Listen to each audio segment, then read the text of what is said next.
तरह का देना चाहता हूँ, जिससे ये पता चलेगा कि प्रचार किस चीज़ का हुआ, जो कि झूठा प्रचार था।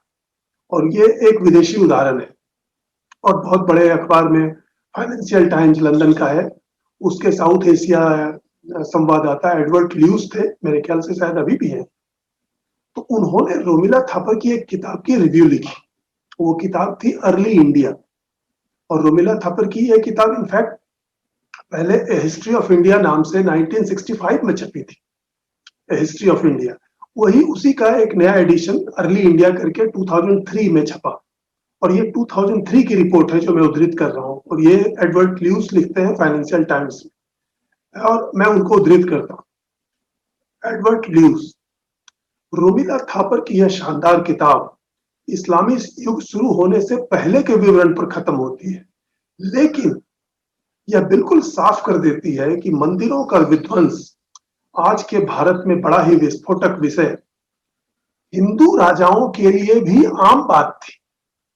जो नए राजा सिंहासन पर बैठते थे वे पहले वाले राजाओं द्वारा संरक्षित मंदिरों को तोड़वा देते थे, क्योंकि वे राजवंशों की वैधता के प्रतीक थे।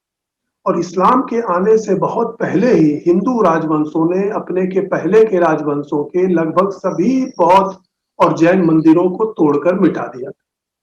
फाइनेंशियल टाइम्स, एडवर्ड ल्यूस, 30 मई 2003। तो इसके बाद फिर ल्यूस इसकी सराहना भी करते हैं कि भारत की वर्तमान राजनीतिक स्थिति में रोमिला थापर अपना कर्तव्य पूरा कर रही।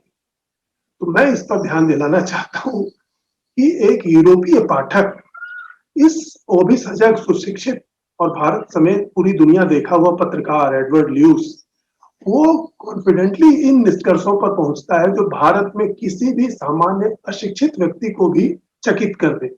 वो क्या कंक्लूजन है जो वो रोमिला थापर की किताब से ले रहे हैं? नंबर 1, भारत में हिंदू राजाओं द्वारा मंदिर तोड़ना आम बात थी। नंबर 2, ये उनकी सत्ता की वैधता की प्रतीक थी, मतलब जब तक उन्होंने मंदिर नहीं तोड़े तो उनकी सत्ता वैलिड नहीं होगी। ये एडवर्ड ल्यूस लिखते हैं वाया रोमिला थापर। और थर्ड, हिंदू शासकों ने लगभग सभी बौद्ध और हिंदू जैन मंदिरों को तोड़ के मिटा दिया था। तो इतनी नायाब बातें पूरी दुनिया में फैल गई, और भारत में, जैसा मैंने पहला उदाहरण दिया कि हमारे बड़े पॉलिटिशियन उसको दोहरा रहे हैं कि रक्त की नदियां बौद्ध विहारों में बहाई गई थी, और ये आम आदमी नहीं जानता, क्योंकि हमारे देश की जो परंपरा रही है, लोक परंपरा रही है, उसमें इस तरह के राजा, इस तरह की घटनाओं का कोई न कोई उदाहरण लोगों के पास होता है। और लोग महाभारत काल से लेकर के हाल के औरंगजेब काल तक जो राजा किसी खास चीज के लिए मशहूर हुआ, उसके बारे में लोग कुछ न कुछ जानते हैं। और ये कमाल की बात है कि हिंदू राजाओं द्वारा हिंदू मंदिर और बौद्ध मंदिर तोड़े जाने का एक भी उदाहरण किसी लोक परंपरा में, किसी उदाहरण में नहीं है। लेकिन ये नोट किया जाए, मैंने उदाहरण इसीलिए दिया कि भारत के 30-35 सालों के राजनीतिक माहौल में, जबकि ये बार बार कहा जा रहा है कि ये बाबरी मस्जिद विध्वंस में हिंदू असहिष्णुता, और तब से लेके अभी तक हिंदू इंटॉलरेंस, अभी भी 2-3 साल पहले इंटॉलरेंस की बड़ी चर्चा हुई। तो ये कितनी कमाल की बात है कि जब हिंदू इंटॉलरेंस इतना प्राइम सब्जेक्ट है और ये प्रेजेंट सब्जेक्ट है, तब किसी को एक उदाहरण नहीं मिलता कि कोई हिंदू राजा ने किस बौद्ध विहार का विध्वंस किया, किस हिंदू मंदिर को उसने तोड़ा। लेकिन आप देख सकते हैं कि ये 2 उदाहरण दिखाते हैं कि यह सारी दुनिया में और हमारे देश में उच्च वर्ग में पॉलिटिशियनों के बीच ये बात आम तौर पर स्थापित हो चुकी है कि ये ऐसा होता था, जबकि इसका एक भी उदाहरण कहीं भी नहीं मिलता, कहीं भी न सुना गया है, न छपा हुआ है, न हमारे पत्रकार उसका उदाहरण देते हैं, न पॉलिटिशियन देते हैं, और न कहीं किसी पुस्तक में।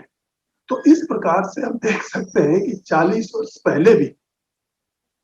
वर्ष पहले भी लोगों ने ये देखा था कि ये जो मैंने रोमिला थापर का नाम लिया है क्योंकि उनकी पुस्तक के हवाले से ये बात फाइनेंशियल टाइम्स में छपी, और जिसका मतलब है कि पूरी दुनिया के लोगों ने जाना कि हिंदू राजा लोग, ये आम बात थी, और इसलिए मुसलमान शासकों, हमलावरों द्वारा मंदिर तोड़ने की कोई खास चर्चा नहीं होनी चाहिए, क्योंकि वो कोई बड़ी बात नहीं, नो बिग डील।